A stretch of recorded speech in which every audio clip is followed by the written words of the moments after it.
Action to action, উলামায়ে কেরামের action, বাবা খালির action, action to action, বাবা খালির অ্যাকশন, কাসানি বাজারের অ্যাকশন, কদম বাতালিয়ার অ্যাকশন, উলামায়ে কেরামের অ্যাকশন,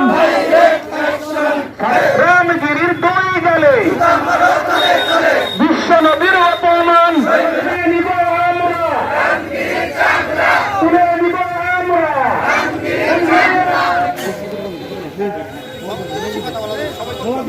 আমাদের প্রতিবাদ করে দেখিয়ে দিয়েছি আমাদের ভিতরে ঈমান আছে, নবীজির ভালোবাসা আমাদের অন্তরের মধ্যে আছে। ঠিক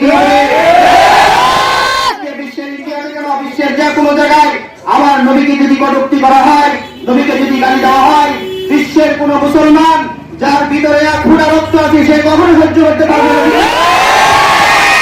আমরা কখনো আমাদের নবীজির, আমরা আমাদের সন্তান, আমাদের মাতা পিতা, এমনকি আমাদের নিজের জীবনের চাইতে আমরা এই মুসলমানেরা জীবন দিতে প্রস্তুত কি বলে আমরা আমাদের বিশ্বনবীকে আমাদের জীবনের চাইতে বেশি ভালোবাসি। কোন হিন্দু কোন কেউ আমার আপনার রাসূলের দিকে কটূক্তি করে করে কথা যদি আঙ্গুল তুলে দেখাই, ওই আঙ্গুল আমরা ভেঙে ঘুরে আজকে আইন বাস্তবায়িত না হয় আমরা বাংলাদেশের সাথে যুদ্ধ করব।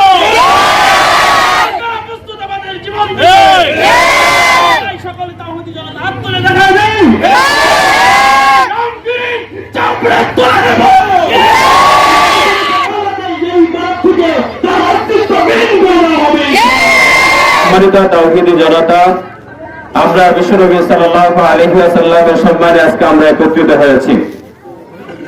আমরা আমাদের বিশ্বনবী সাল্লাল্লাহু আলাইহি ওয়াসাল্লামকে অপমান করবে, আমরা মুসলিমের শরীরে যদি রক্তক্ষরণ না হয়, তোমরা এর আইনগত ব্যবস্থা গ্রহণ করো, দৃষ্টান্তমূলক শাস্তির ব্যবস্থা করো। নালে ভারতে যেভাবে প্রতিবাদ জানিয়েছে, বাংলাদেশ ঘরে ঘরে প্রতিবাদ যেভাবে জানাইতেছে, সারা দুনিয়া কাঁপবে।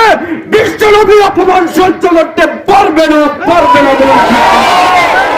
ইতিপূর্বে আমরা দেখেছি ফ্রান্সের মতো বড় বড় দাপটশীল বিশ্বেরকে আমরা আঙ্গুল তুলে দেখিয়েছি। বিশ্বনবীকে নিয়ে কটূক্তি করার দুঃসাহস কতটুকু ভয়াবহ হতে পারে।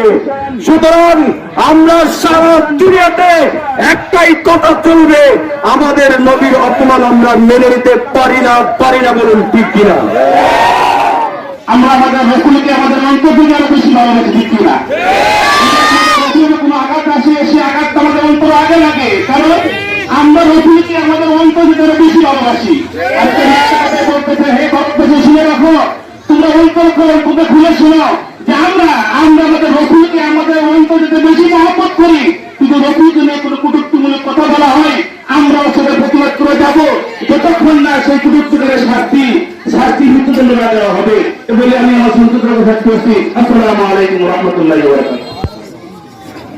এই পর্যায়ে আপনাদের সাথে গুরুত্বপূর্ণ আলোচনা নিয়েছে ইত্তেফাকুল উলামা বাউরান বাউখালী ইউনিয়নের সাধারণ সম্পাদক মুফতি মুস্তাফা কামাল। কিন্তু আজকে 1450 বছর পরে খোলা বাউখালীর